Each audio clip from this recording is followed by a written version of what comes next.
হযরত উমর রাদিয়াল্লাহু তাআলা আনহু তিনিও ভালোবাসতেন নবী সাল্লাল্লাহু আলাইহি ওয়াসাল্লাম, খুবই ভালোবাসতেন। ওসমান গনি তিনিও ভালোবাসতেন। হয়তো ওসমান রাদিয়াল্লাহু তাআলা আনহু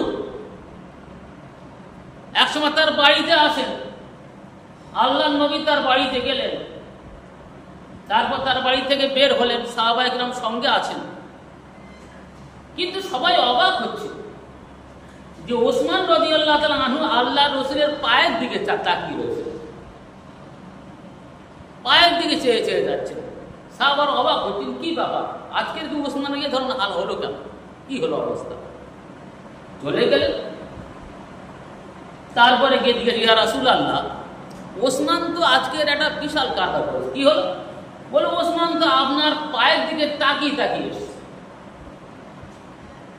পায়ের দিকে চেয়ে চেয়ে এসছে, কারণটাকে বুঝতে পারলাম না। আল্লাহ নবী জিজ্ঞাসা করে ওসমান বললেন, ইয়া রাসূলুল্লাহ, আমি চিন্তা করলাম এটাই যে মহান ব্যক্তি এবং মহান পুরুষ নবী করিম সাল্লাল্লাহু আলাইহি ওয়াসাল্লাম তিনি যখন আমার বাড়িতে এসেছেন, এটা আমার আনন্দের ব্যাপার। তাই আমার বাড়ি থেকে তার বাড়ি যাওয়া পর্যন্ত যতবার পা ফেলবে, প্রতিটা পায়ে আমি একটা একটা করে কৃতদাস মুক্ত করে দেব, গোলাম আজাদ করে দেব। এই জন্য আমি আপনার পায়ের দিকে তাকিয়েছিলাম। এ তো হলো সাহাবাদের মহব্বত। কত ভালো, নবী আমার বাড়ি এসে এটা আনন্দ, আর আমরা ভয়ে একদম সেটিয়ে যাচ্ছি, যদি ধরে না, যদি এই করে, যদি ওই করে।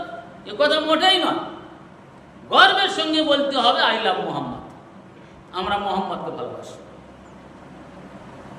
তাহলে আমরা বুঝতে পারছি যে নবী সাহাবারা যে ধরনের ভালোবেসেছিলেন, আমাদেরকেও অনুরূপ ভালোবাসতেই হবে, অনুরূপ ভাবে ভালোবাসতেই হবে আমাদের।